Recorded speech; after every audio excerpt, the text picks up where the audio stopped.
So this is one of those trades that completely changes two franchises overnight. On December 12th, 2025, the Vancouver Canucks traded Quinn Hughes, their captain, franchise cornerstone, probably there is the best defenseman in the franchise's history, a Norris Trophy winner, to the Minnesota Wild. And yeah, this is massive. So let's go into the full trade because there's a lot here. So Minnesota receives Quinn Hughes. He has $7.85 million AAV contract for the rest of this year, and then next year he becomes a UFA in 2027. Again, like I said, Norris Trophy winning defenseman, one of the best, if not the best defenseman in the entire NHL.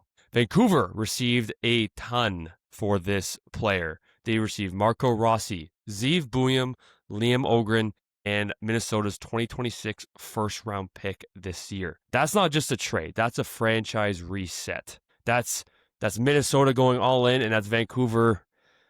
Like, these players are still playing good now. Obviously, we'll get into that later, but this is a complete franchise reset for both teams. So why Minnesota did this? Let's start with them. Because this is the risky side of the deal, of course. Quinn Hughes, like I said, Norris Trophy winning defenseman. I think he's the second best defenseman in the NHL behind Cale Makar, but it's close. When he is on his game and healthy, he is dynamic and can lead a team and can be in MVP conversations. He's, like I said, locked in at $7.85 million for the rest of this year and next year. Minnesota now has $1.26 million in cap space, nearly $13 million this summer, and then in 2027 they'll have over $48 million in cap space when Hughes is eligible to re-sign in 2027. And now here's the kicker. If you're Minnesota, this is the exact type of swing you have to take. But yes, everyone knows there's a real chance Quinn ends up in New Jersey with his brothers in 2027.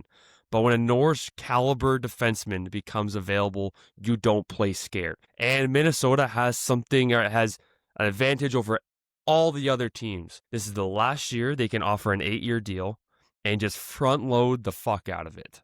They can give him whatever they want. I mean, I don't know if they'll give him Kaprizov money, but it'll be pretty darn close for how much they can give him. And again, they're the only team that can give him that 8-year contract. And just Quinn Hughes with Brock Faber, like that is an elite top pairing. Skating, puck movement, IQ. I mean, Brock Faber's kind of numbers have been down the last few years, but his defense is elite.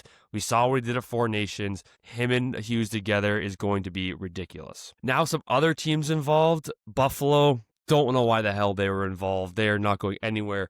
There's no fucking chance he would have resigned in Buffalo. So that one's definitely interesting. Carolina, they're in on everything. I would have likely Nikishin a first and some other pieces, of course. New York Rangers, they would have to give up a lot. Maybe Lafreniere, which would make a lot of sense. Detroit Red Wings, they've been in the mix for a while. He's from Michigan, best friends with Larkin. Maybe Edvinsson a first. So Nate Danielson likely. And the New Jersey Devils were, of course, in this. And I don't blame the Devils for maybe not swinging harder at this. They know they have a legit chance to sign this guy in 2 years. They definitely wanted to see what they can do, but they definitely didn't want to overpay for a player they may already get. But at the same time, you'd have him for longer. And Jim Rutherford also said that no one came close to Minnesota's deal. Now, why Vancouver had no choice and why they did this deal. So let's talk about Vancouver. So this wasn't optional. The news came out of Elliot Friedman that I think it was during Thanksgiving. Hughes told the Canucks management that he will not re-sign this summer, which again doesn't mean he won't re-sign in 2027, but they said he will not sign an extension this summer, which pretty much indicates all you need right there. Dead last in the NHL at the time of trade, and I still think they are still dead last in the NHL. Hughes had some times where he looked disinterested, especially that clip in Colorado where he's just doing circles around the ice. He's a UFA in the summer of 2027. There's just zero indication that he was re-signing. This was turning into a John Tavares situation.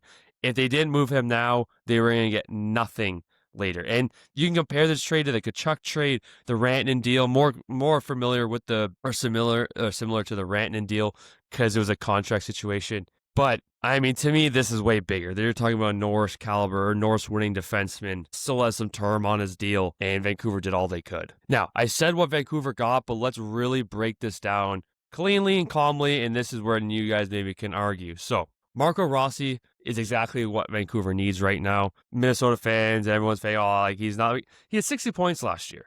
right? I'm not saying it's franchise changing, but that's a solid centerman. He was a 9th overall pick in 2020. I think he has 14 points in 18 games right now, something along those lines.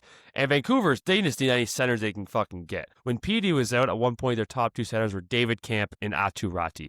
That's not going to win shit. That's going to get you Gavin McKenna, which is probably what they're open for right now. But they need centermen. They got a young one who is proven, gone points. Can he lead a team? Likely not, but they need some help down the middle, and they got that. He's on a $5 million deal for this year and 2 more years. He's proven, he's young, and he fits already. Now, Zeev Buium, he is probably the biggest piece of this trade and probably the hardest one that Billy Guerin had to make and let go of. He's a 12th overall pick in 2024. He's probably one of the best D prospects in the world that is playing in the NHL. He has 16 points in 32 games because he had a dominant debut in his first game in Vancouver, 2 points. We're filming this on a Sunday afternoon. He's still on his entry-level deal. He can be extended July 1st. This is a potential top pairing defenseman coming back, potential number 1 D-man. He's had some, iffy moments throughout the season, but he was really finding his game near the end there with Minnesota. He can run a power play. This is a guy who, people are saying his potential could be a Quinn Hughes. I think that's a bit of a stretch, but he is a potential number 1 D-man, and that was the biggest piece of this trade. Then Liam Öhgren. He hasn't popped yet. He was a 19th overall pick in 2022. Still a lot of time. He's a left winger, RFA in 2027. He's not the headliner, but he's definitely not nothing. It's a change of scenery, and maybe he thrives in a new market. And then a 2026 first-round picks. Again, it's 4 first-round picks you get, honestly. It's incredible value. I see the trade for both sides, and that's just a lot of value for one of the best players in the NHL. So now here's the tough part with Vancouver.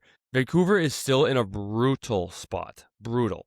My brother's a diehard Vancouver fan, and they have one of the worst ownerships in the entire NHL.